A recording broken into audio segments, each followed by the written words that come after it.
Well, welcome to the February edition of the Essential GovCon Brief. I'm Patrick Burns. And I'm Meredith Thielbahr. This month, we're covering a mix of developments that, while different in scope, all touch on how agencies are using their contracting authority in evolving ways. That's right. So, we're going to discuss GSA's increasingly CMMC like cybersecurity posture, the January 7th executive order addressing defense contractor performance, and a recent DC Circuit opinion involving TSA's emergency cybersecurity requirements. And while none of these standing alone completely reshapes the legal landscape, together they do reflect a steady shift in how the government is approaching cybersecurity, operational performance, and contractor oversight. Exactly. So some of this is incremental, some of this is policy driven, but for contractors, incremental changes can have serious compliance consequences. Yes, so today we'll break down what happened, what it means, and what contractors should be paying attention to moving forward. So let's start with GSA because that's where many contractors may already be seeing changes.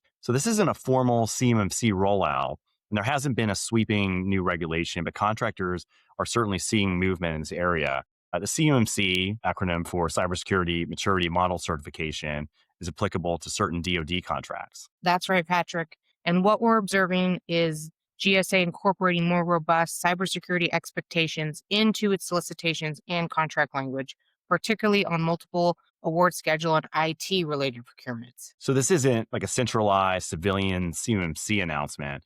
It's certainly more gradual. Exactly. Through updated solicitation provisions, representations, and references to the National Institute of Standards and Technology that forms the basis of the CMMC, GSA is raising the baseline cybersecurity expectations for its contractors. It's being implemented at the procurement level rather than through the comprehensive rulemaking. And this means that contractors may encounter these requirements piecemeal, depending on the vehicle or modification they're dealing with. Exactly. And that's where the practical risk resides. Because it's incremental, it can be easy to assume nothing fundamental has changed, but over time, the cumulative effect is meaningful. And for contractors who historically viewed civilian agency work as carrying lighter cybersecurity obligations than DoD contracts, that distinction may be narrowing. It does appear to be so. We're seeing a broader government wide approach that treats cybersecurity as a baseline operational expectation, not a specialized requirement tied only to defense programs. So, Meredith, what should contractors focus on when reviewing these solicitations? A few things. First, enhanced cybersecurity representations and certifications. Second, requirements tied to system security plans. Third, any flow down obligations to subcontractors. And fourth, any language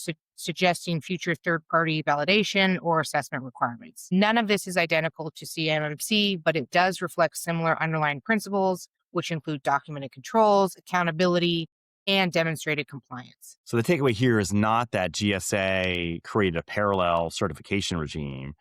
It's that contractors should be paying attention to how cybersecurity obligations are being embedded in their actual contracts. Exactly. It's less about a headline announcement and more about carefully reviewing the fine print in solicitations and modifications. So now let's turn to the January 7th executive order addressing defense contractor performance. This one has drawn attention, but it's important to separate the policy signal from immediate legal change. That's right. So the order directs the Department of Defense to prioritize warfighter readiness by increasing oversight of contractors supplying critical weapons, systems, and materials. It reflects concern about production delays, cost overruns, and broader supply chain pressures. And specifically references situations where contractors may be experiencing performance challenges while also continuing stock buybacks or other corporate distributions. Yes, that's right. So the policy emphasis is that production, capacity, and on time delivery should take priority when national defense programs are involved. The order instructs the Department of Defense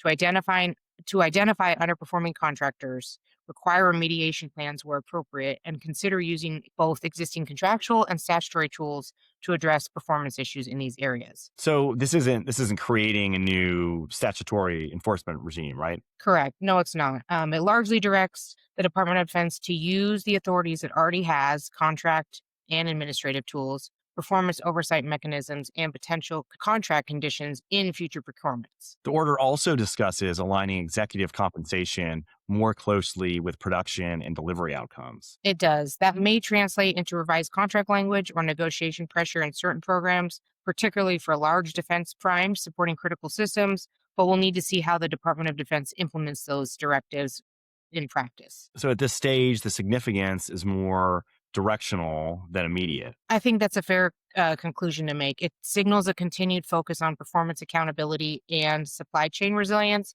Contractors supporting major defense programs should monitor for revised changes, enhanced reporting requirements, and more formalized remediation expectations. And from a governance perspective, companies may want to ensure that performance metrics, internal reporting, and risk management practices align with what DoD is likely to scrutinize. Exactly. The practical takeaway is to pay attention to implementation, particularly in new solicitations, renewal, and high visibility programs. So let's close this episode with the DC Circuit's decision in Spokane Airport Authority versus TSA. This isn't a sweeping shift in administrative law, but it's a helpful opinion to note in the cybersecurity context. Agreed. In this case, in my home state of Washington, involved TSA's emergency amendment requiring airports to incorporate specific cybersecurity measures into their TSA-approved security programs. The Spokane Airport Board challenged that action on several grounds, including argument that TSA lacked statutory authority and that the amendment was inconsistent with its regulations. Correct. And the DC Circuit rejected those arguments. The court emphasized that Congress granted TSA with broad authority to protect civil aviation security and that this authority reasonably extends to cybersecurity threats. And the court also upheld TSA's use of emergency procedures, right? That's correct. So TSA determined that escalating cybersecurity threats in the aviation sector warranted immediate action. And then the court deferred to that assessment and concluded that the agency's explanation was sufficient under the arbitrary and capricious standard. And so there's also, in all of this, there's a procedural lesson in the opinion. Yeah, that's an important point as well. So several of the airport's board arguments were not considered because they had not been properly raised before the agency. So the court applied the statutory exhaustion requirement and declined to review objections that weren't clearly preserved by the board. Okay, so with all of that, and from a practical standpoint, what should contractors take away from this opinion?